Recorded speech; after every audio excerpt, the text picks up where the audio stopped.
Good morning, ladies and gentlemen. Welcome to twitch.tv/Ice Cream Uploads. The time is now 10 a.m.-ish.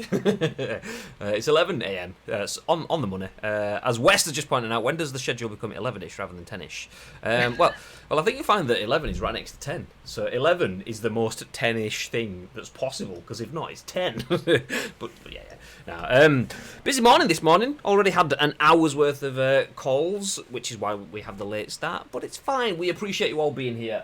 If you're in the chat, please feel free to say hello. My name is Graham Dane. This man is the man that we call BB. I feel like I can do that now. Now I have my RTX turned off. I feel like I can hear it. Do you have your RTX turned on? Me, yes. That's why when I go over here, as I was plugging my phone in yesterday, you can't really hear me as well. Yeah, I thought that was the case, because I'm guessing you went hello or something like that, because I saw your mouth move but didn't hear it. Yep, that's me. Yeah, nice. If you're in the chat, please feel free to say hello this morning, as we are just about to jump into the news of the day. If you don't know who we are, obviously I've mentioned already, my name is Graham. This has been We Are Ice Cream Uploads, and in true ice creamy fashion, this is The Scoop, your daily dose of news from the world of video games and beyond. Some may say this is the UK's #1 video game podcast, and we wouldn't disagree if that's what they wanted to say. If you want to say that, that's fine. You can have that opinion. And the reason they might say that is because we're going to give you our thoughts and impressions on the biggest, the best, and the breaking stories from the world of video games. And we want your thoughts and impressions on our thoughts and impressions, so we can have a little bit of a debate. Right here, right now, live at 10 a.m.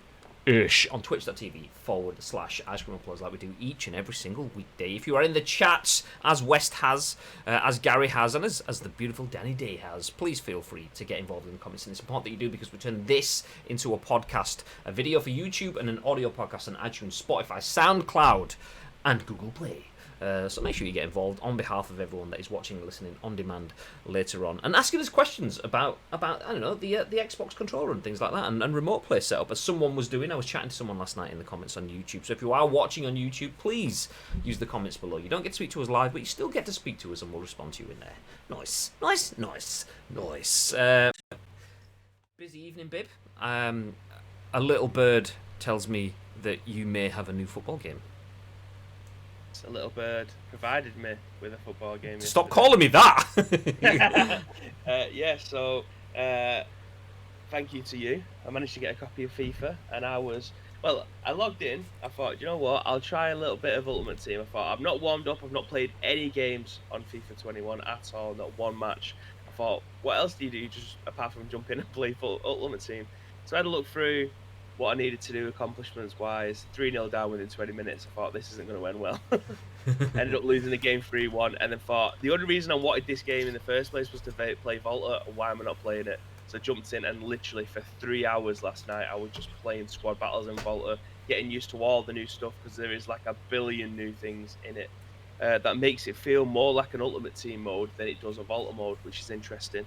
So for someone that's a noob, I did play a bit of Volta last time, didn't finish it, and then did kind of gave up on it fairly quickly in that sense. Not that I thought it was shit, I just had other things to play, and once you step out of it, that's it, it's gone. So what is a squad battle? Can you play, like, if me and you were to jump on a team, and Gary, Danielle, and West in the chat were to jump on, like, is it 5-a-side? I think there is 5s. Could we jump as a 5-a-side?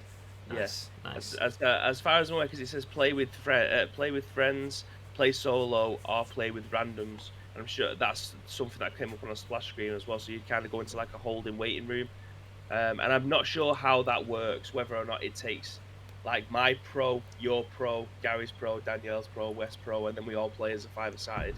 I think that'd just be absolute chaos, but beautiful chaos.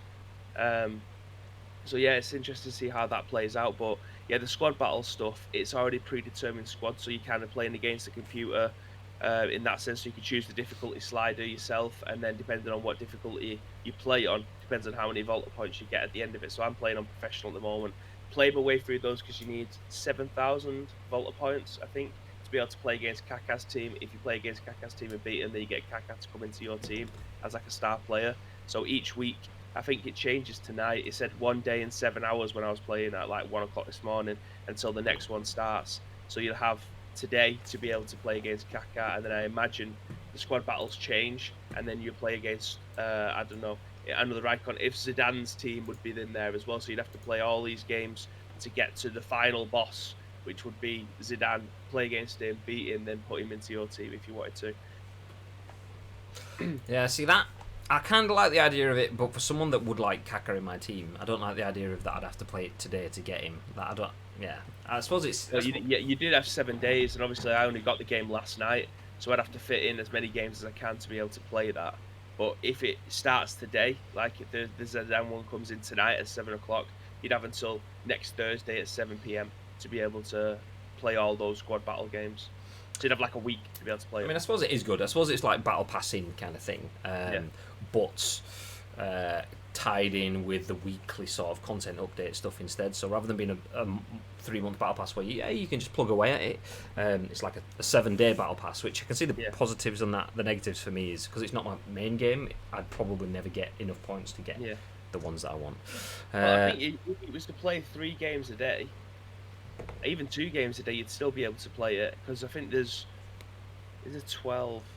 There might be 12 different teams that you'd have to play against. Or if you won every single game, you'd probably do it shorter. Because I think if you lose a game, you get 150 battle pass points, and vault points. Sorry, but if you win, depending on the difficulty, you can get up to 750. Oh, so 10 so you'd games. Be able to do it. Yeah, so you'd be able wins. to do it if you won all your games. You'd be able to do it in 10 games rather than the required 12 or 15. I don't know. But I've played 6 or 7 and lost 2. But yeah, I said I'm humble brag. Yeah, I didn't think I knew I was going to enjoy it, but like 3 hours just went like that last night without even blinking. I was listening to a podcast, and before I knew it, I was 3 hours deep, and I was still playing Vault, and it got to 1 o'clock. I thought, fucking hell, I'm going to have to go to bed at some point, otherwise I would have just carried on playing it until I got to the Kaka stage last night.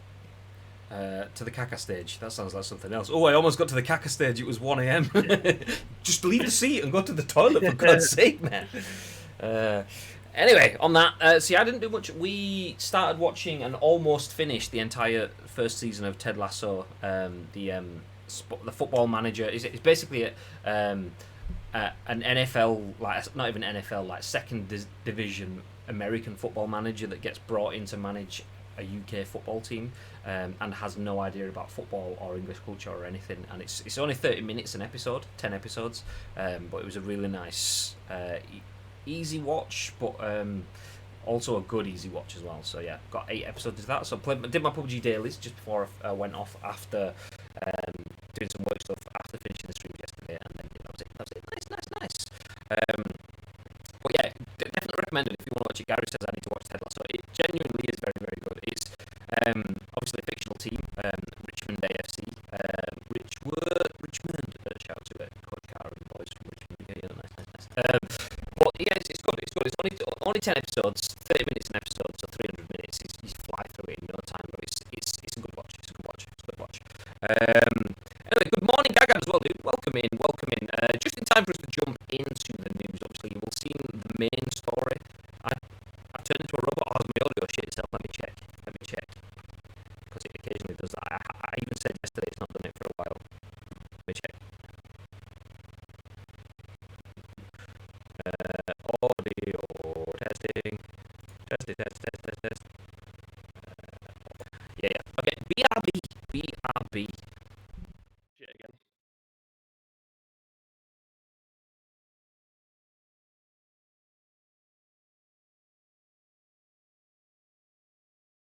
Yeah.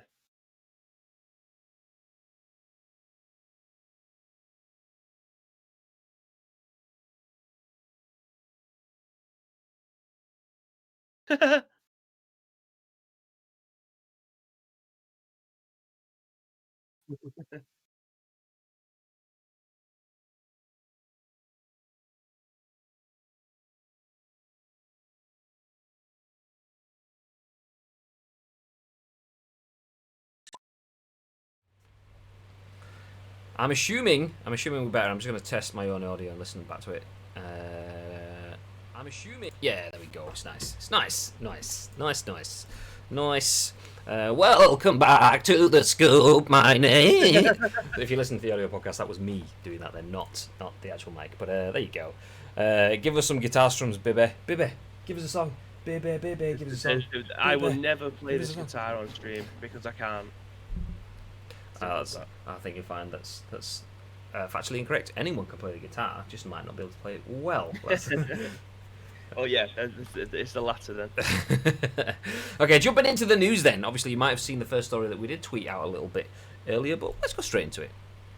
As Bethesda and ZeniMax have conspired to sabotage Elder Scrolls rival Rune II, a lawsuit claims. This is written by Tom Ivan for VGC.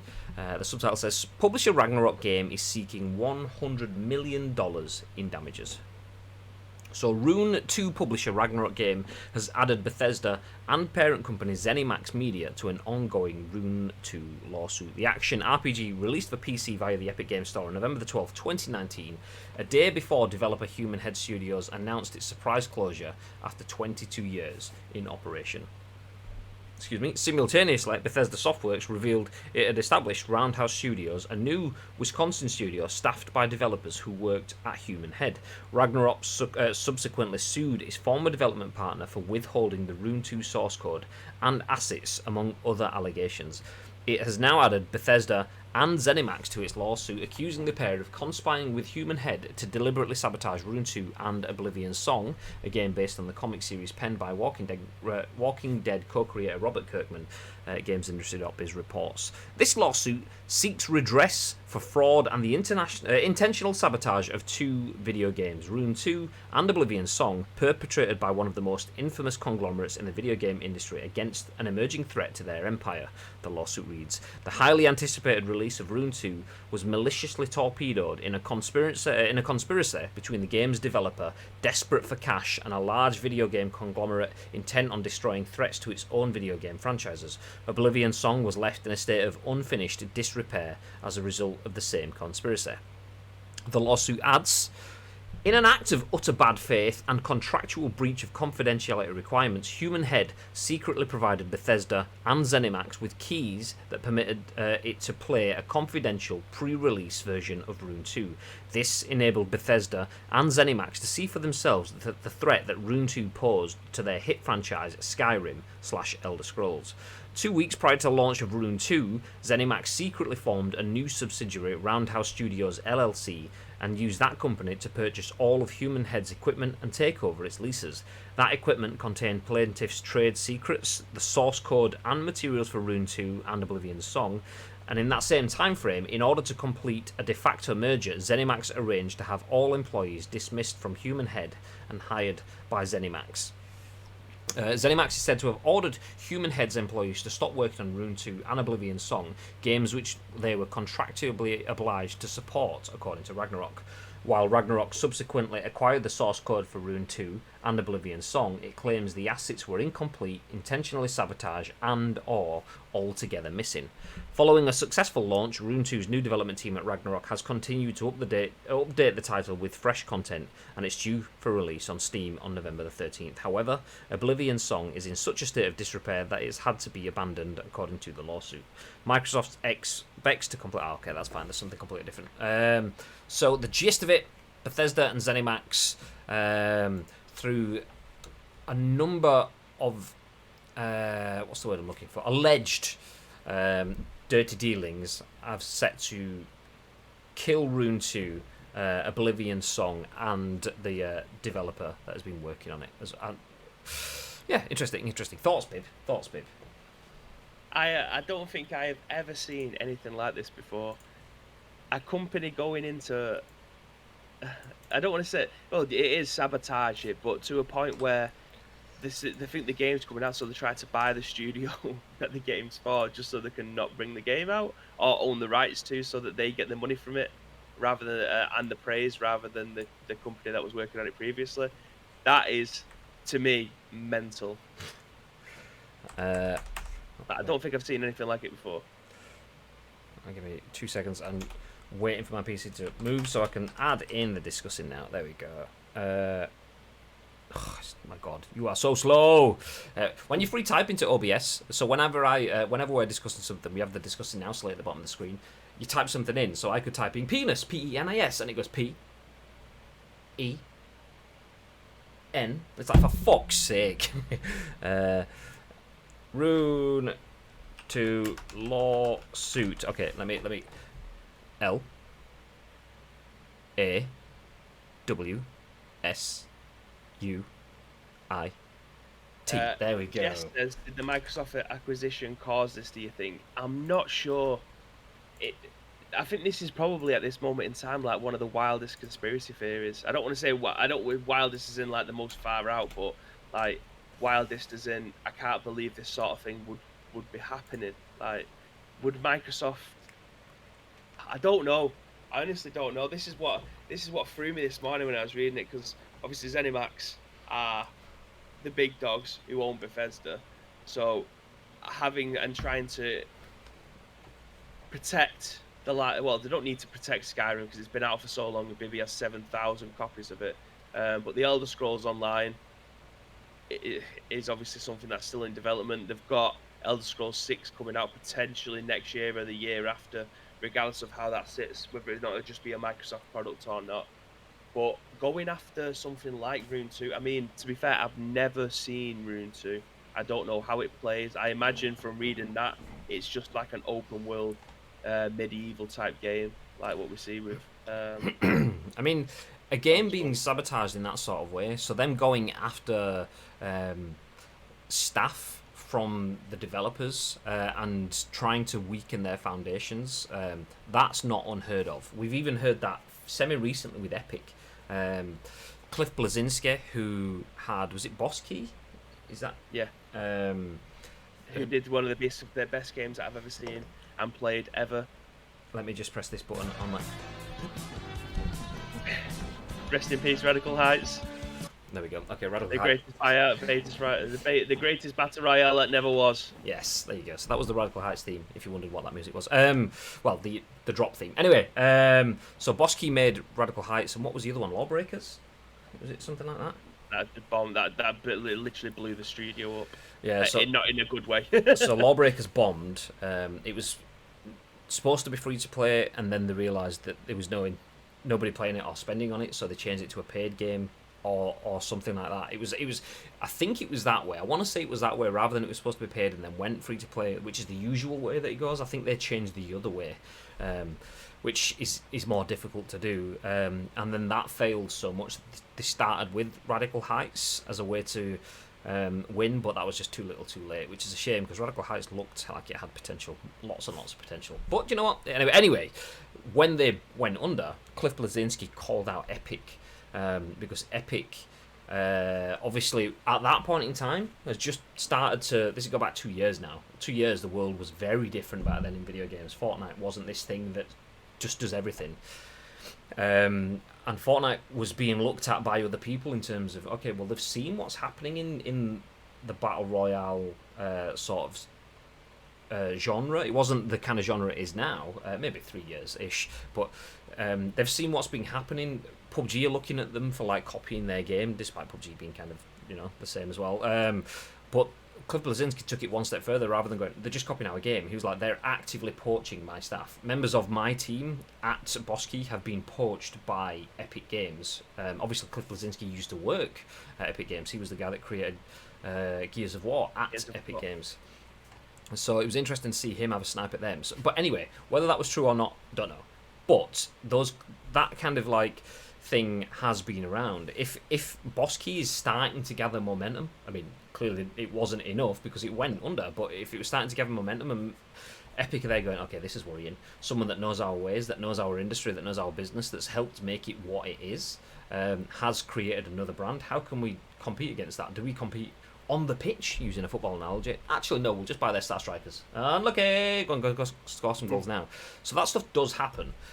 So Bethesda and ZeniMax going after Ragnarok game. Well, it wasn't even that. It wasn't. Who was Human Head Studios going after their staff? That doesn't surprise me. I can see that happening. But just like the level that this has been claimed. I mean, Jess's comment saying, "Do you think Microsoft acquisition caused this?" I mean, Gary's kind of said one part of it that I would go for. Very unlikely as it's not officially signed until next year.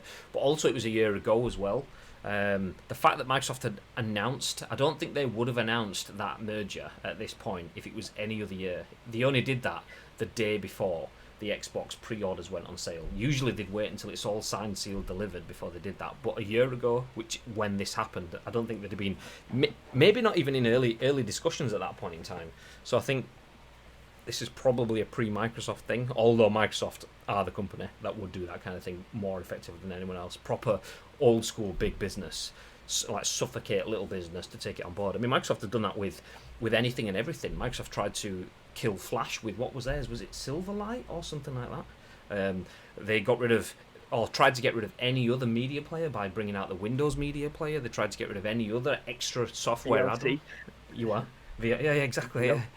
So yeah, Microsoft are not a stranger to suffocating other brands for success. They've had so many lawsuits over it. So it wouldn't surprise me if Microsoft were involved. But yeah, timelines considered, I would probably say Bethesda and ZeniMax have done this off their own steam, seeing that this new game allegedly is supposed to be so good that it's a threat to Elder Scrolls. I mean, that's where I start to draw.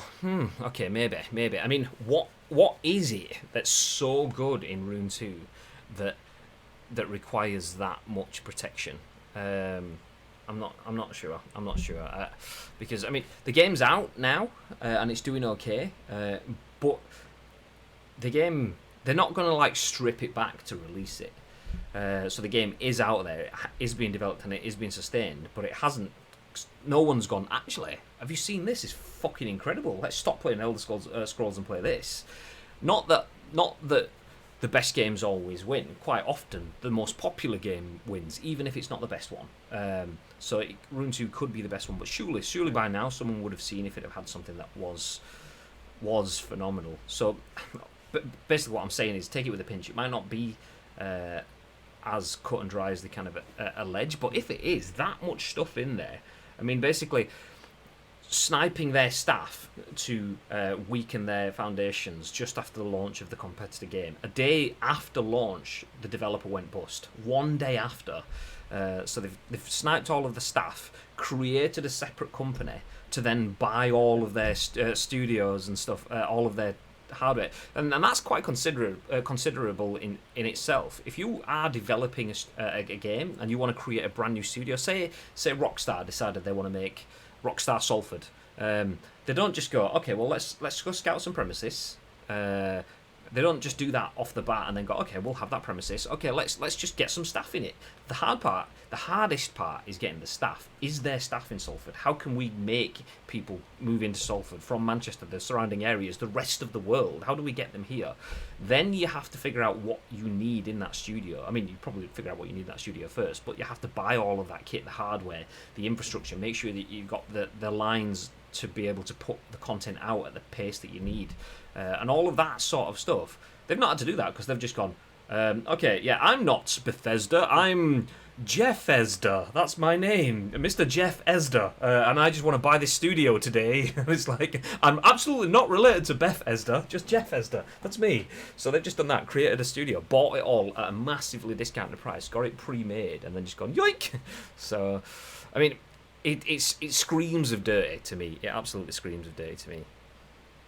Jumping in the chat, unless Zenny brought Microsoft on board to try and squash the lawsuit because someone is sitting up there thinking, man, I fucked up. I mean, maybe. Gary says, remember the Zune, which Microsoft called an iPod killer? Awkward. But then again, I mean, how many times have we seen that with Google's, with Microsoft's, with anyone like that? What spoke about one, the Creative Zen. Me and Bibby were talking about that the other day. That was another one. The Creative Zen was supposed to be. I'm from them in college. That was supposed to be the iPod killer. Like, I remember, in terms of that was the one that actually picked up some momentum, because it's almost like you get it whenever something's good, and it's. Let's go back to football again. You always get, this is the new Messi. And it's like, yeah, what? Because he's 3 foot tall. He's still not going to be Messi. Oh, look, he had one good game, and now he's a bag of daz. Now get out. No, you're all right. So, yeah, you always get that here, there, and everywhere. Creative Zen was the closest one that came to it, but yeah, even that died out fairly, fairly quickly. Mr. T says, so Bethesda / ZeniMax essentially ruined the game. Hello! I'll read. Ask him, that is shocking, says Chappers. Gary says, I was waiting for pun from you. Ban Tassim and Via. What was it you said yesterday? We should have set that up as a quote. Forward slash. Yeah. It's the way of the world. It's just business. It is. It absolutely is. None of it is illegal. Well, actually, let me rewind. A lot of it is illegal. None of it is illegal when you do it within the rules of business. And if you aren't shitting on contracts, and you aren't getting people to break NDAs, and you aren't passing out unreleased keys of games, then yeah, that's fine. I can go to Vancouver and decide that I want to bring pure football back and just buy out all of EA's staff. Just buy out all of EA's staff. That's it, and going, sorry, EA Sports, FIFA is no more. Just pure football is going to win. There's nothing wrong with that. And then if EA go, oh, fuck, well, this isn't sustainable. We need to either do something with that studio or get rid, and then buy it at a discount. That's nothing wrong with that, but it's the details in it that is shit. So see if I can find the bit. There was quite a lot of content, but there was a bit about handing out keys early.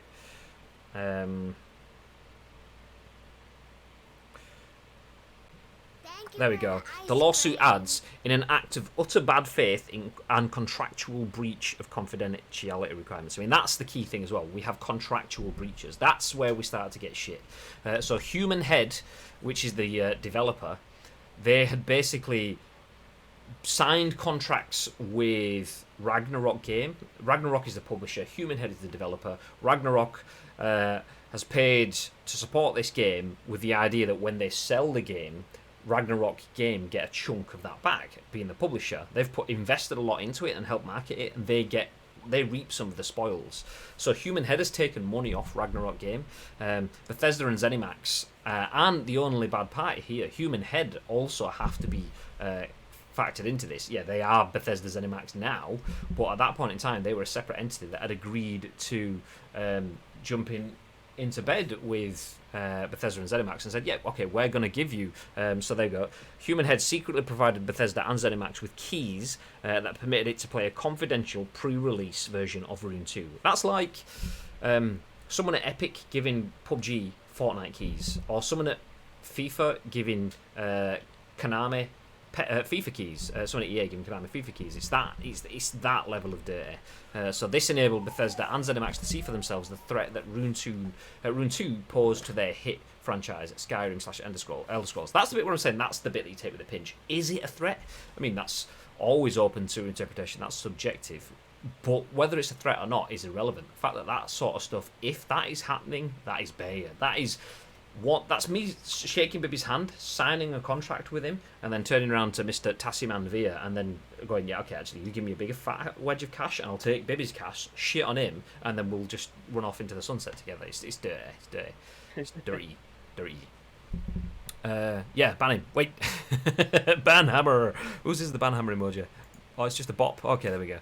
I thought it was like a thing. I didn't realise it was global. Anyway, there was talk of Zune coming back because of Guardians of the Galaxy. Oh, really? Interesting. Gary says, please don't bring pure football back. I mean, we've mentioned it 2 days in a row now, so you never know. Yeah. Stranger things have happened. Robo Daniel, hey! Welcome in, dude. Welcome in. Thank you very much for the host this morning. How is your day going? Hope you're well. We are currently talking about Bethesda/ZeniMax doing the dirty on Ragnarok Game, the publisher, with Human Head Studios. So Human Head had obviously been contracted to deliver Rune II with Ragnarok Game. Bethesda and ZeniMax allegedly, have done the dirty on those to kill Oblivion Song and then also take the rug out from underneath Rune II so that they can create a separate entity and then buy that business. Essentially strangle it to death and own all of their assets. So not very nice. Not very nice. But yeah, I mean, it'd be interesting to see how that runs out. I always expect something like this to have a payout. I never expect it to go the full way because it goes to court. Everyone has to pay bajillions of pounds. The fact that they've pushed for 100 million in damages, that's a big number. I wouldn't be surprised if we see Bethesda ZeniMax with Microsoft's purse strings just going, okay, there's 40 million. Shut your mouth. And then them going, oh, all right, yeah, whatever, 40 million, yoink. I wouldn't be surprised if we do see that. I mean, it depends on how much they invested into marketing, developing, promoting, and publishing Rune 2. The fact that I've never heard of Rune 2, I probably have, but I instantly, as soon as someone says Rune, I instantly go escape in my head. That's what I say, escape. Unless I'm talking to BuzzDev Pete from Ice Cream Uploads, because he once called RuneScape Runestone, then I might call it Runestone, which is like the love child of RuneScape and Hearthstone. But yeah, Rune 2, no idea. So did they spend 100 million in it? I mean, I don't know the development costs potentially, but surely Human Head would have absorbed some of that. So 100 million seems like reparations and then some. So if Bethesda ZeniMax offer them a 40%, 50% settlement, I wouldn't be surprised if this just disappears and we don't talk about it again. I've just actually looked at Rune 2, and is it a Bibby game? I can't believe I've been sleeping on it. It's a Bibby game! 110% a Bibby game. I can't believe I'm sleeping on this one. I've been sat with the news article, so I'll bring the news article back on stream. I've sat with a news article in front of me, and I'm seeing some big troll ogre things, and then I'm thinking, okay, that looks like a Bibby game. Oh, it's dark, mysterious, rocks and cloudy. Well, that sounds like a Bibby game. And then a protagonist, or an antagonist, I don't quite know, with what looks like medieval Vikingish helmet and a sword. Yeah, that's a Bibby game. That's definitely a Bibby game. I can't believe I've been sleeping on this. Anyway, we'll go back to sleep on that. We'll jump into the next bit of news. So, forget what happened 12 months ago. Let's what's going to be happening in 12 months' time, and maybe more. As this is actually, I shared this with people last night because I saw it on my timeline around 7-8ish last night or whatever it was. It's quite a tasty bit of content. I mean, I assume I've only read the headlines and the top level tweets. I haven't jumped into it, so we'll jump into this together. But this does sound pretty good. Tom Ivan for VGC says new Ubisoft Connect service will offer cross progression and digital rewards. I mean, when cross progression is nothing new. If you play Fortnite on your mobile, well, let's just say you play Fortnite on your mobile. If you were able to play Fortnite on your mobile, on your Android device, obviously, and then jumped onto your Switch or then jumped onto your PS4, you've got your progression. That's nice. But this takes that a step further. So this will replace Ubisoft Club and Uplay this month.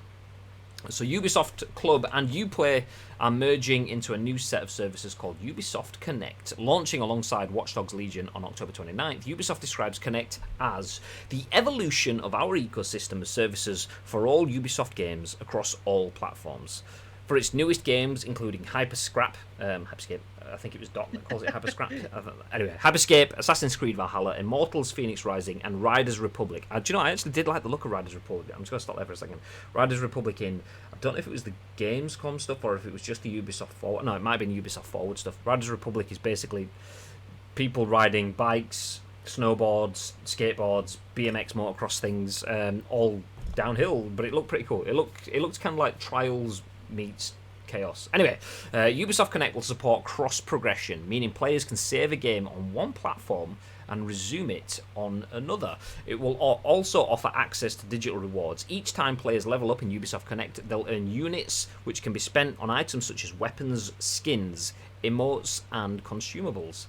I'll hit play on the trailer, although I am going to mute it because, audio stuff. It's muted anyway. Nice. I'll just leave it playing there while I finish off the article. It's probably not going to give too much because it's a very verbal-based update, I'd imagine. But in an FAQ, Ubisoft said the transition from Uplay / Ubisoft Club to Ubisoft Connect does not impact what is associated to your account. You keep your profile, your friends, your stats, your level, your XP, and units. A new loyalty system will start, but will remain compatible with units and XP. Ubisoft Club rewards have also been unlocked for over 30 games that are no longer patched and have not transitioned to Ubisoft Connect. Ubisoft recently detailed post-launch content plans for Watch Dogs Legion and Assassin's Creed Valhalla, including story expansions and new modes, and an Immortals Phoenix Rising demo will be available for Stadia beginning today. But yeah, this does sound good. It's a very simple thing. In essence, it's simple enough for people to not pick it up, or for it to pass them by. Ubisoft Connect essentially is you start playing on your your PS4, if you play Assassin's Creed Valhalla, you get 3 hours into Assassin's Creed Valhalla and you go to a friend's house. Not that you're allowed to do that anymore because social distancing, but let's say that was the case. You go to a friend's house and you stay there for a week, or you're house sitting, or you go away to work, or you're in the military and you have to go back to camp or something. You've got a PS4 at home and an Xbox at camp, or a PC, or whatever it is. You start playing the game on one platform, you get so far into that game, stop and go to travel to wherever. Obviously, you can't take your save. You can't progress past that. We've had been able to take games from the PS3 to the PS4 or vice versa and things like that, or we've had been able to upload your save to the cloud and pick it up on a different one. But jumping from one platform to the other isn't something that is always there unless you're playing a live service game, something where you have to ping a server that says, actually, yeah, you're level 27 in the Battle Pass. Unless you're in that kind of stuff, you don't tend to have this. So Ubisoft Connect committing to all of its major titles in the next 12 months being on Ubisoft Connect, so being a cross-platform progression is huge, and it's good because that is an absolutely amazing minimum level of service that we wouldn't have ever dreamed of last generation. We're starting to get rumblings of for this generation, and looks like it's going to start to be properly implemented for next generation. So that's huge for me. What are your thoughts, babe? Yeah, I imagine this is free because it's not mentioned a price anywhere. So it must just be a free service that's just tied into what used to be Ubisoft Connect? No, Ubisoft Club, that was it. Yeah, so it must be a free service. It surprised me that they are giving it away for free because it does seem like it's taken a lot of infrastructure and however many people's game save data will be being stored somewhere. So I thought they might have charged a small amount to be able to do this, but yeah, I think this is a step in the right direction for people who do console hop. So if there is a game, like I said, Assassin's Creed Valhalla, I know it's not coming to the Nintendo Switch, or is it? I'm not sure. I don't think it is. But if you want to be able to just pick it up from your Switch, from your PlayStation, you're able to just pick it up and play anywhere else. That's the world I want to live in. So yeah, I think having this service, especially being free, and it's accessible for everyone, is a massive step in the right direction when it comes to video gaming on all platforms, rather than it just being exclusive to one. Yeah, I love this idea. It's the same thing that we've started to see crossplay.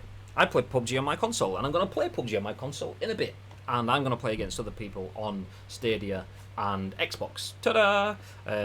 Jobs are good. That's nice. That's a whole level that we didn't have in the last generation.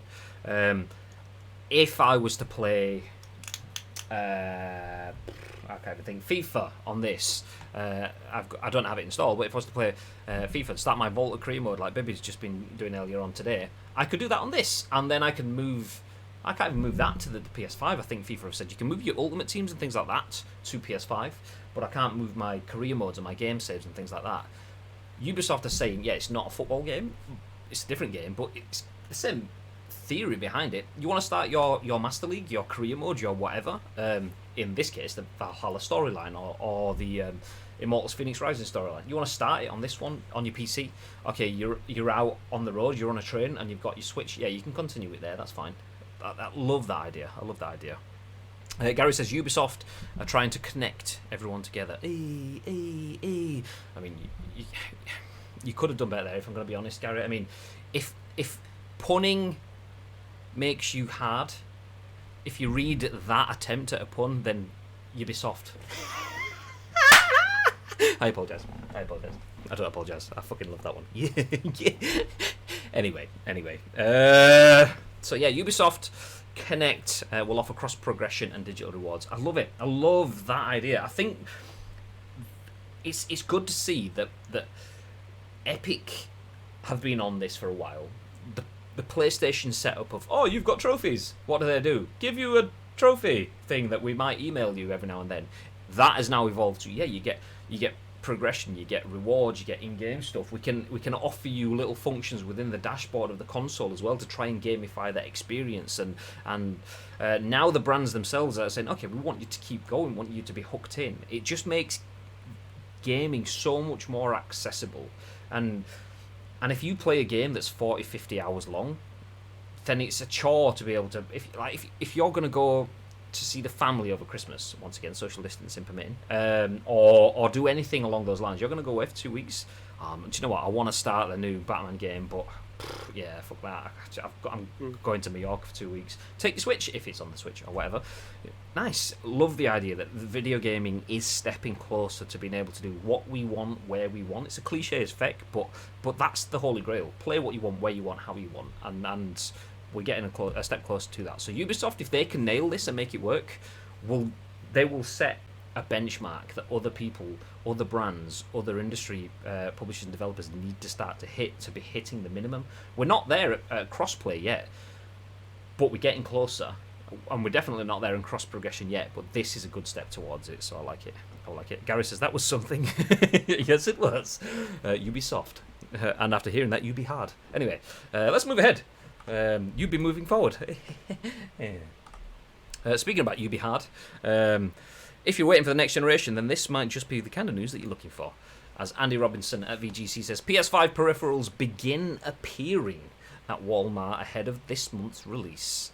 It's not this month, it's next month. It's within the calendar. It's not within the calendar month, it's within like a lunar month maybe. But yeah, it's not this month, Andy. I'm not having that. It's within a month. Anyway, DualSense and more listed as in stock at stores, but it's unclear if they're available for sale. It's not really unclear as far as I'm aware. They're listed as in stock because they have them, and they put them on this image. Looks like it's behind a locked glass door. It's in stock, but it doesn't look like it's on sale to me. But anyway, PS5 peripherals, including the DualSense controller, have started appearing at Walmart stores across the United States. 2 Walmart customers pictured the accessories on the floor of their local stores on Monday, while stock tracking site BrickSeek indicates that DualSense is now in stock in multiple cities, including Los Angeles, Las Vegas, and San Francisco. However, there has yet to be a confirmed case of a customer being able to purchase any of the listed PlayStation 5 peripherals from Walmart stores. DualSense reportedly started making their way into users' hands last week when at least one controller appeared for sale on a reseller website in the US.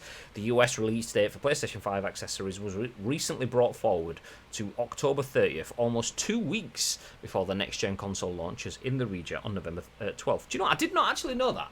I knew that they'd been brought forward a week in Europe, but I didn't realise the US stuff had been brought forward that far as well. I'm just going to come off the article. Actually, no, I'll finish the article so we can crack on from there. But multiple retailers, including Sony's official store and Target, have changed their release date for the peripherals to October 30th. In the UK, retailer Simply Games recently claimed that Sony had brought forward the PS5 accessories release date to November 12th. I knew that. 1 week ahead of the console's European launch. Amazon, UK, and Game are also now listing November 12th as the release date for the PS5 accessories, including the DualSense controller.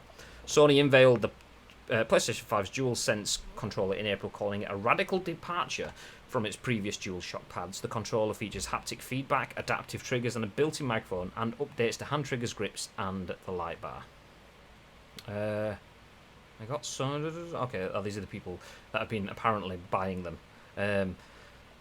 Okay, the rest of it is just general PS5 stuff that we know already. But PS5 peripherals are now in stores, which doesn't surprise me because I didn't know about the 30th launch date in the US.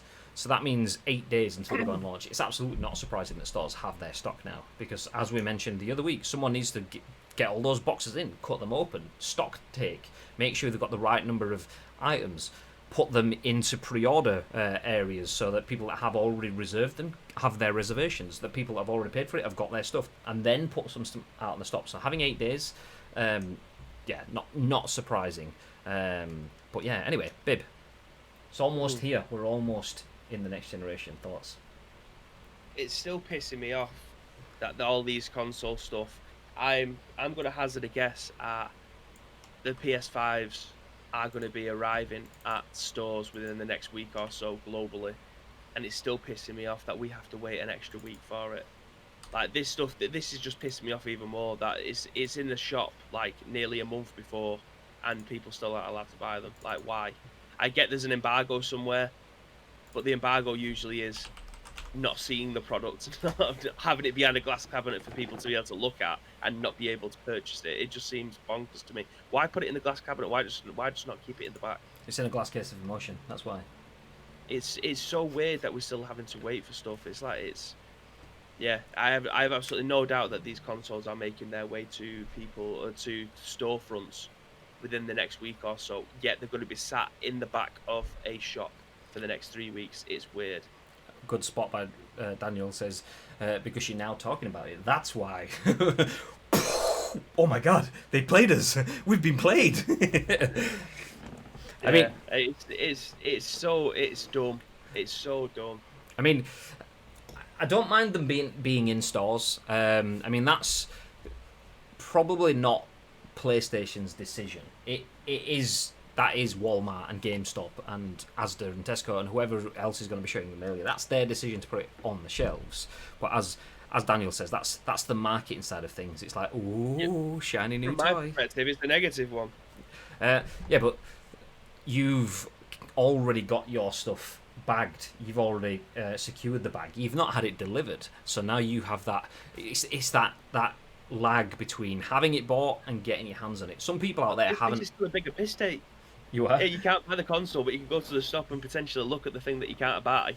Yeah, but that's the thing, though, is there's a lot of people out there that are undecided. We are the mega nerds, the early few, the ones that have pre-ordered, and a lot of people have done, so many that they've all gone. But the general consensus is, oh yeah, there's a new console coming in this year. There's actually two, mate, and it's actually in a few weeks. Oh yeah. So by reaffirming it, by putting this stuff out, you are guaranteeing that the nerds, us, that haven't had our hands on them or haven't managed to get the pre-orders will instantly be going, okay, I can see stuff in my store now. I'm gonna go to Walmart at 12 or 1 a.m.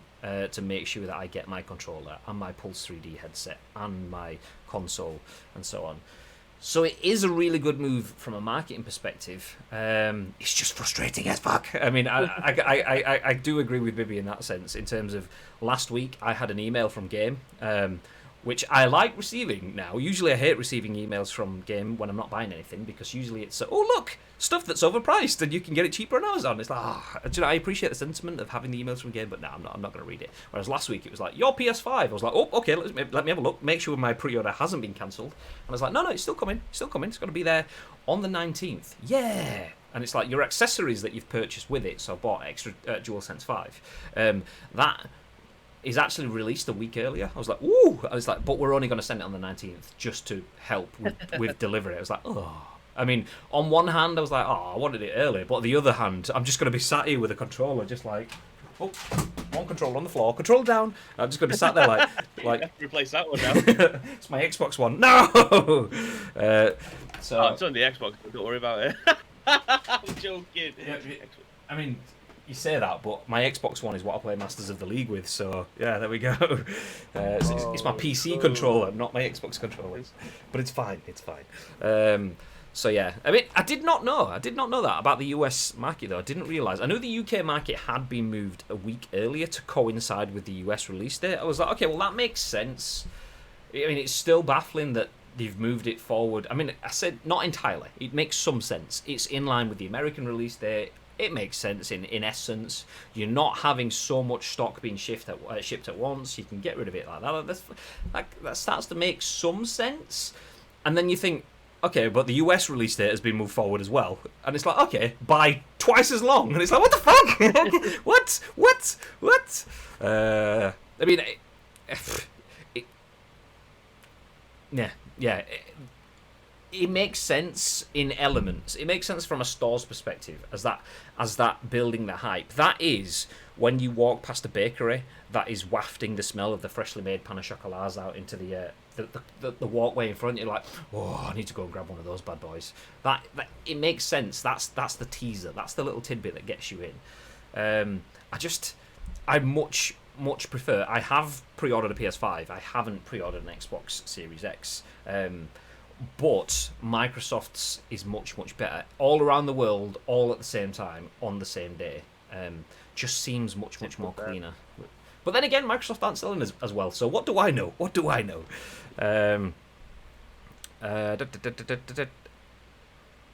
I missed that comment about the Ubisoft Connect stuff. Gary says, on a serious note, this is a great idea from Ubisoft. It's a step in the right direction. Absolutely. I wish more games would have that cross-progression stuff.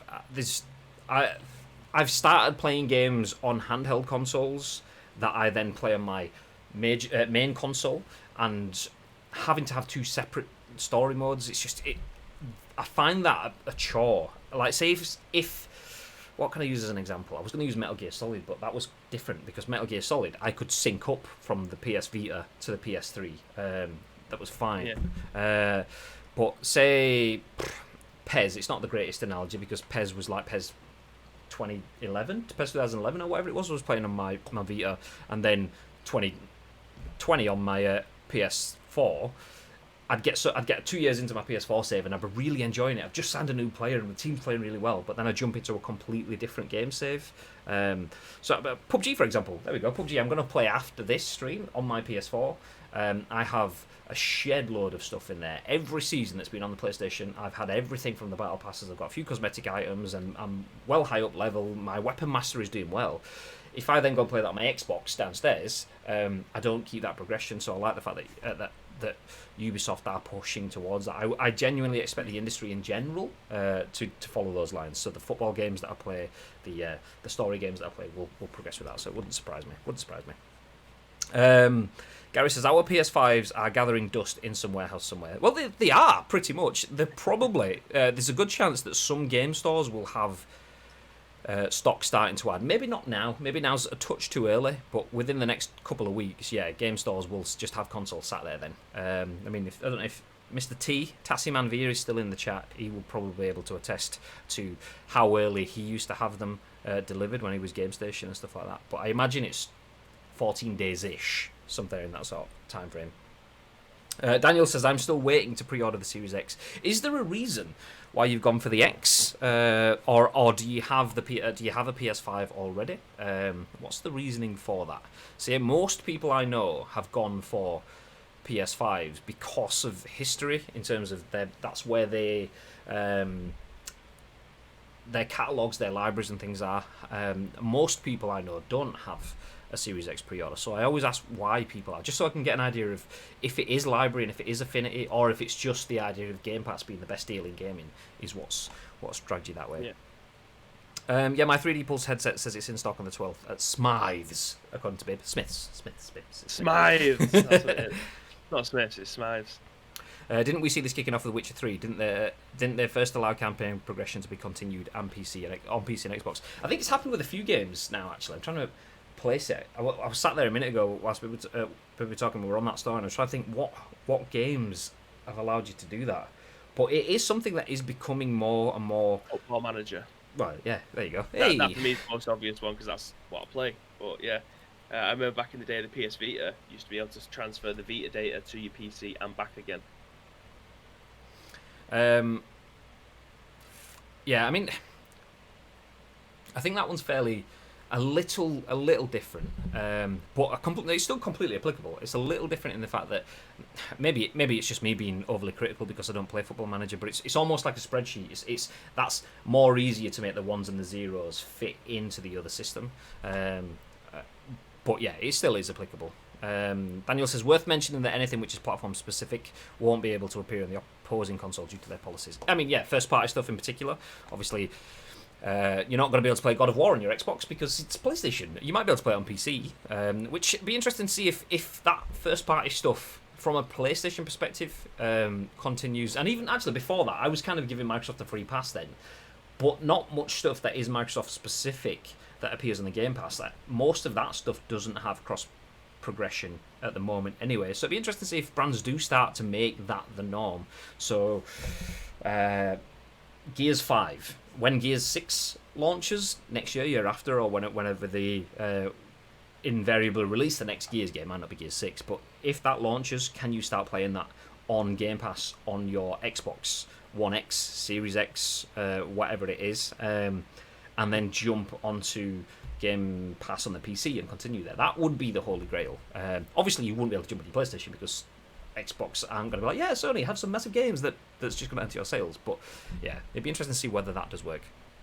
Getting both I am an Xbox player, though. I prefer the Xbox ecosystem. I'm not tempted by exclusive. Fear of missing out doesn't work on me in the slightest. Ooh. So you've got, like, the shield. That FOMO effect is the big one. But yeah, I mean, I do have both Xbox and PlayStation. I'm more of a PlayStation player. I don't necessarily prefer either ecosystem. I do think the Xbox ecosystem, in theory, is better now in terms of the Game Pass, the multiple platforms. Obviously, Game Pass being the best deal in gaming. Have I mentioned that already? Yes, I have. So that does kind of draw me in. For me, so using PUBG, as you'll know, as an example, PUBG, I started playing on the Xbox. I got a Series S, same day PUBG came out, obviously, same reasons. I started playing on the Xbox, but then when it hit PS4, I jumped to the PS4 because that's where my social circle. So I'm not tied to a specific brand. I'm tied to social gaming more than anything. So I play with PS5 because that's where PS4 because everyone I play with plays on PS4. And at the start of the generation, cross-platform wasn't a thing. But yeah, that's becoming less and less a thing now. I am console neutral though, in that sort of sense. West says morning/afternoon. Hey, obviously to Daniel. This is correct. New consoles we got a week or so before. Majority would be for pre-orders, so we could have them bagged up and ready. A few with a normal sale, or we'd call up people who had registered interest to see if they still wanted. Or you would call your mate and go, actually, Jimmy, I've got a new PS5 pre-order here. You said you didn't get one. Do you want one? Yeah, nice. And then you'd sell it to your mate. Job's good. I know you guys. I mean, even so far as console-exclusive skins and items in-game, they won't carry to another console account. For example, Horizon Zero Dawn skins won't show to Xbox PUBG players. I mean, could you answer me a question then in that sort of sense? Similar sort of thing, but just a personal query. So, playing PUBG, if I have my Nathan Drake skin on in PUBG, which I do, what do people see on Xbox? Are they allowed to see that? Does that cross-platform stuff? Do I get shown as like a generic skin, or do they see my skin there? I don't know how that works, because that's the similar sort of thing. Because if you do get in-game exclusives, so Spider-Man Miles Morales has a skin in Assassin's Creed Valhalla. Like, yeah, you obviously you won't be able to use that if you continue that playthrough on the Xbox because it's a console-specific skin. That's a good point. I've not even thought to that sort of level. Game Pass got it for me, really. I only ever on the original PlayStation, then went Dreamcast instead of PS2. From there, it was 360 and PC. Dreamcast, what a console. Yeah. For a very short time, anyway. That and the GameCube never got the love that it deserved. Yeah, that's true. I mean, at least GameCube kind of has a legacy because it didn't stop, whereas obviously Dreamcast, obviously having an early funeral kind of like meant it stopped. Yeah. I think we could have had so much more. Anyway, let's forget about it. Are you gunning for a free Game Pass, Graham? I'm always gunning for a free everything. Iceman, God. But no, I mean that's one thing that we share all the time is the Game Pass. I mean, I don't have any intention to buy Game Pass or use it anytime soon. But yeah, Game Pass is the best deal in gaming. So there you go. Randomized skin is like, interesting. We had to build something specific to make this work. Same with the parachutes, which have platform-specific icons on it. Okay. Yeah, that makes sense. Pretty sure Xbox and PlayStation Minecraft players can't see Super Mario skins. Do you know what? I've never considered this before. This is. I mean, I just assume. I mean, I have considered it in terms of I've started equipping like the PlayStation specific skins in PUBG when crossplay came, just so that people could see me running around as Nathan Drake, and they can't even see it anyway. God damn it! Dreamcast was my first online console experience. Was amazing with Choo Choo Rocket. I think maybe PS2. Some early some late PS2 games were probably my first online experiences. Although I think it was ass at that point for me. Then 360 and PS3 was where it normalised for me, and normalised in terms of an experience because we had internet that wasn't absolute potato snail trail. But yeah. Same must apply to PUBG's PUBG and his dev T-shirt. Shu were unable to steal that. Okay. Boo. I mean, if that's the case, boo. I mean, I think is it the same with the partner jackets as well? If someone has a PUBG partner jacket, you can't pick it up. think that's the case. I'm not 100% sure. Ignore. No, actually, yeah, a PUBG partner can't take it off, and I think you can. Do you know? I don't know. Ignore my last. Oh, I was right. Yes, I was right. Yes. Ignore my last. Thought we could see PS skins, although we couldn't wear it. Yeah, I thought that's the thing. I was thinking that you could see it, but obviously that's digital representation on the platform that it isn't made for. So yeah, dev shirts and partner items. Oh, okay, there you go. There you go. Anyway, let's move ahead. We have one more story to discuss before we wrap things up. And you've probably seen this everywhere. It was trending a little bit large last night, particularly in the Twitch community. And this is from the other side of the pond. Although it is covered by Metro today, written by GameCentral at Metro. Alexandria Ocasio-Cortez plays Among Us on Twitch in the 3rd biggest stream ever.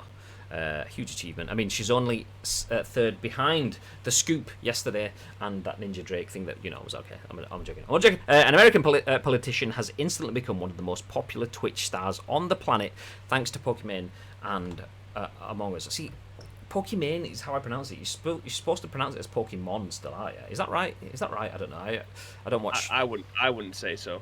It was Connor. Connor watches Pokemon's content, but he says it still gets pronounced as like Pokemon. But anyway, Ninja and Shroud better look out, as there's a new streamer in town, and she's already logged one of the most successful streams in Twitch history. Democratic politician Alexandria Ocasio-Cortez, better known simply as AOC, which is also a monitor range, not to be confused by the way, teamed up with more experienced streamers in Pokemon Mane and Hassan Abe, and quickly notched up 439,000 peak viewers. And that immediately put the stream in amongst the 20 biggest ever, and 3rd if you discount streams from companies like Sony and Riot Games and stick to individuals.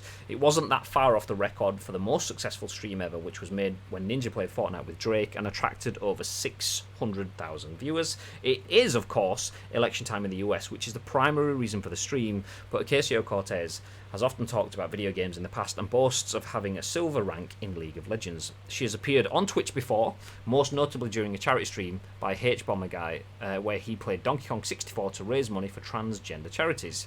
During this week's stream, Ocasio-Cortez repeatedly urged viewers in the US to vote, but other than that, the only discussion of politics was talking about the NHS with some British streamers.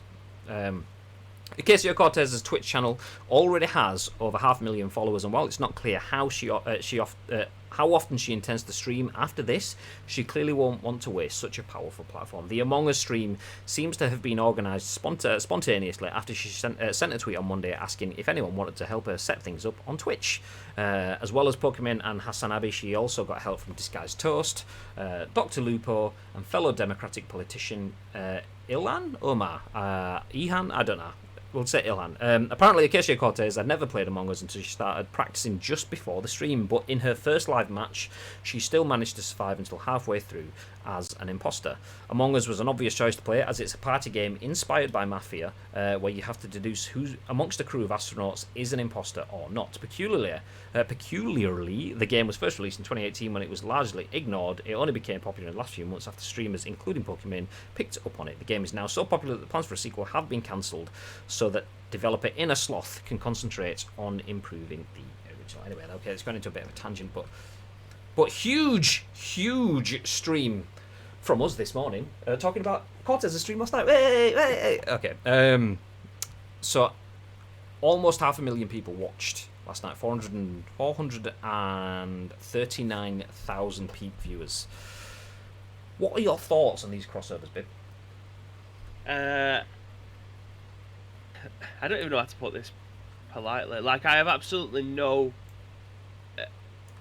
She obviously is a gamer. Like, there's absolutely nothing wrong with that. That's nothing to do with this argument. It's the way now that Twitch is being used as a political bullet, shall we say? It's not a coincidence why she's gone live now. Do you know what I mean? It's like using the election 3 years ago in the UK, where Jeremy Corbyn was doing documentaries with JME to try and get people my age and younger to try and get them to vote Labour. It just stinks of like a political rally, That's exactly what it is. It's one of the things I've just seen Gary's comments saying. Imagine Boris Johnson going live on Twitch with some fucking Rocket League. That's exactly what it is. It's to try and get more. It's to try and make the politicians look a bit more hip and cool. But yeah, it's fair enough. Crack on. Like if you want to play games, that's fine. But it's to most people, it's going to be blatantly obvious why you're going live now. Yeah. Like in a year's time, it carries on playing. That's fine. Like no one's bothered that she's playing video games on Twitch. It's just the absolute timing of it. Do you know what I mean? That's the thing that's blatantly obvious. Now I could be so wrong about this, but so, I think that's the thing. This article. See if I can find the line.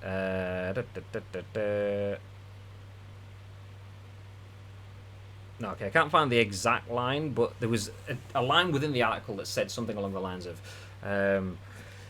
it remains to be seen. She's clocked up 500,000 followers. She got 439,000 peak viewers. She streamed with Dr. Lupo, Pokemon, and others last night.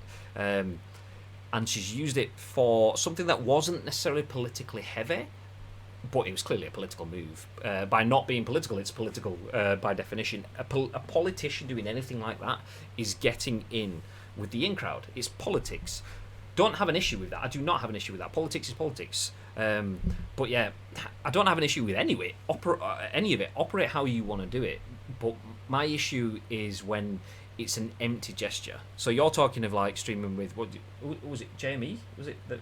Yeah, like Jeremy Corbyn did like a documentary series with Jeremy Corbyn at one point. So Jeremy Corbyn, we had Jeremy Corbyn on stage at like Glastonbury or whatever, and the whole crowd going, "Oh, Jeremy Corbyn," and it's like, yeah, this is all cool, and this is what kind of came up in my mind earlier on. Jeremy Corbyn's probably not the best example because he does do extra bits, not to the same extent, and there's reasons for that because it costs money and it takes a lot of time. And if a politician does what a politician is supposed to do, then they are quite busy. So having that stuff happening all the time, imagine Alexandria Ocasio-Cortez being on Twitch every Wednesday playing Among Us when there's something huge, a bill being proposed, or there's a destructive, I don't know, a tsunami or an earthquake or a typhoon or something horrendous like that. It's hard for a politician to do stuff like that all the time. I don't expect it. But I would like to see this not just be political win. If we know Alexandria Ocasio-Cortez is a gamer, she has played games in the past. I think she's tweeted. I've seen what's it called, Animal Crossing tweets. This mentioned League of Legends, which I didn't actually know. I've not done that much research into AOC before, but League of Legends, Animal Crossing, Among Us, setting up Twitch. Okay, she might not be a hardcore gamer, but she's a gamer enough. That's it. Not enough. Like there's a threshold, but we get it's legit. Yeah. I want the legitimacy to continue. I agree. The worst thing is when it's election time. Who has their local politician, be that Labour, Conservative, whatever, who has them knock on your door, or someone from their team knock on your door in election week, just rallying, trying to drum up to make sure you're going to vote Conservative? No, I'm not ever. But maybe if you did this knock on 3 months ago, 12 months ago, and then 3 months before that as well, just to see if I want to see what's happening in the area. What are the key things for you? If you actually cared. And came out of your way. I know that's difficult. Once again, I'm asking for something that's horrendously difficult. How can one politician speak to everyone all the time, or their team speak to everyone all the time? But there's none of that, or not to that sort of scale. And I think that's where this kind of, I don't know, it's almost, she will probably get the piss taken out of her in political circles by progressing with Twitch, because it's almost chasing celebrity culture. So if she does it, she's damned if she does, and if she doesn't do it often, she's damned if she doesn't, because the gamers will then go, well, it's clearly just a political tool. But yeah, I kind of want to see more of it. If it's a human interest and we get to see the human side of politicians, I'm all for this. Politics. Why would we, as Twitch viewers, content consumers on Twitch, where do you watch TV? I tend to just come in and turn Twitch on. Nice, okay. Do you then go and see what's happening in the political race? Do you know what the opinion polls are suggesting? What are the latest updates on the Democratic side versus the Republicans? I don't really know, but I can tell you absolutely 100% that Tim the Tatman took forever to get his first crown in Fall Guys. Oh, nice, yeah. The fact that they're bringing themselves into our platform normalizes it and makes it more accessible, which I'm absolutely on board for. Just don't make it be purely a PR stunt to get more people to vote, because that's when it starts to lose it for me. I agree. Daniel says that's the top 5, right? Ah, there we go. Yeah. It's actually moved up because I was listening to something yesterday. It was kind of funny yesterday, and they were saying it was in the top 5. But this article said top 3 if you take out all of the First Brandy stuff. So huge. I mean, even if it's like top 5, top 3, the fact that she's 160k viewers behind the largest viewed stream ever, well, concurrence is huge. But yeah, Boris Slaphead should be put into the Thunderdome. 2 men enter, 1 man leave. Oh, I would absolutely pay to see that. Need to campaign where your audience is with social distance, and it's probably one of the few options which allows this to happen. No, I agree. And even if it's not where your audience is, there's an argument for campaigning where your audience isn't. Obviously, you want to speak to the people that you can influence, and the majority of those are people that are going to be, I don't know what the political landscape is, but let's just assume 20 plus, 25 plus, 30 plus, whatever. Those people are more likely to vote and going to be more likely switched on. So your instant thought is to write off the younger audience. They aren't as valuable, they aren't as likely to vote, but there's probably a larger audience that if you can win over, then that's a whole untapped area. So I understand the reasoning for this. It's kind of like it's opening yourself up to a demographic, that's the word, too many words that are similar, demographic that has been neglected because it's not as valuable. But if you can mobilise an invaluable but large demographic, then it suddenly adds masses of value. So completely, from a political standpoint, 100% agree with it. The thing with Twitch is Twitch chat is probably, it's a bloodhound. It can smell bullshit from a mile away. And as soon as there's a hint that this isn't real, it'll end. I mean, like Trump, didn't he stream on Twitch? And I think he's done it once or twice, and maybe he's not done it since, but that was just absolute, chat was just like, well, this is propaganda shite. Nah, you could see it straight off the bat. This was much different. And the irony is, most people don't like politicians because they're lying backstabbers, and what is Among Us about? So the irony of a politician stepping out of their comfort zone to broadcast live to 500,000 people that they are a lying backstabber is genius. It's genius. It humanises them though. It shows that I didn't see the stream. I've not seen any of the stream. The comments that I've seen is that she was actually uncomfortable being a liar. I mean, is she? Is she? Or is that political spin? I don't know. But whatever. Whether it is or isn't, a lot of people believe that's the case. And it's good. It's very, very good. It's good marketing. Well done. But that's it. That's it. Speaking of good marketing, whilst you're all here, one thing to mention, I didn't mention at the start of the show, a bit of housekeeping, is that we are giving away a copy of FIFA 21. I probably should have mentioned it when Bibby was talking about Volta earlier on. But obviously Bibby will no doubt be streaming FIFA at some point, I imagine, because he's going to be playing the next 7 years of it all day, every day. But we are giving a copy of FIFA 21 away. Exclamation mark FIFA 21 in the chat. Disclaimer, it's a sub-only giveaway. We will be doing another giveaway when we hit 2k followers, so if you want to be involved in a giveaway, just let everyone know that we're going to run a giveaway at 2k. That's our next milestone, 2,000. We're very, very close to it. I don't have the stats in front of me, but we are very close. So 21... 1969, yeah. 31, should I say. 31 followers away, and then we'll start our next milestone giveaway. We haven't announced what that will be. We'll obviously need to hit the milestone before we can do that. But if you want to win something, tell everyone, get us to 2k, and then we'll give something away. If you are a sub, and it doesn't matter if you're a tier 1, a tier 2, tier 3, or even a prime gaming sub, it doesn't matter which one you are. If you are a sub and you're in our Discord, then you have a chance to win FIFA 21 for free. Let me type it in the chat for you. Exclamation mark FIFA 21. There you go. That tweet has the details of how you can win a copy. And there you go. That's part of the loot drop, by the way. We do that each and every single month.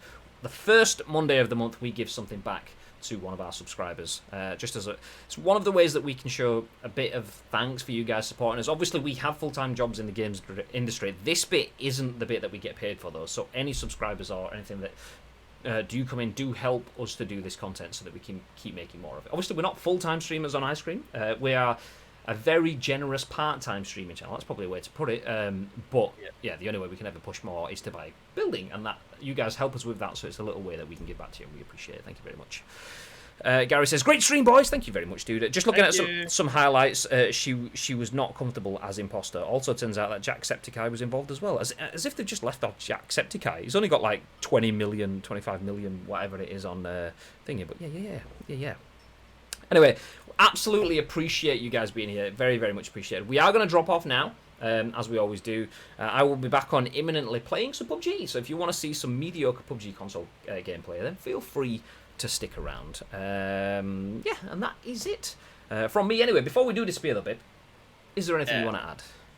Yes, as always, if you do see any video game news knocking around the social media platform of your choice, then do feel free to get in contact with us. There's 2 ways that you can do that. First of all, find us on social media. Spoiler alert, it's Ice Cream Uploads across everything. I'm going to spam the chat with all the links now. Yeah, I did ask Luke yesterday, actually, if he could go down and turn off the chat bot. Well done. Yeah, legend.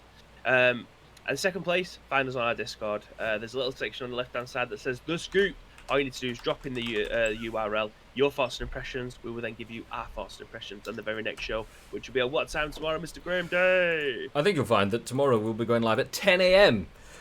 ish. 10 a.m. ish. Obviously, as mentioned, this isn't our full-time job, so work does come in first, which is why we went live at 10:59 today. So 10 a.m. ish. But you know what? It's one of those things. It's one of those things. As mentioned, PUBG time. So yeah, have yourselves a fantastic day. We'll see you back here if you're not sticking around for PUBG at 10 a.m. ish tomorrow for the next episode of The Scoop. Until then, in ice creamy fashion, stay frosty. Stay frosty.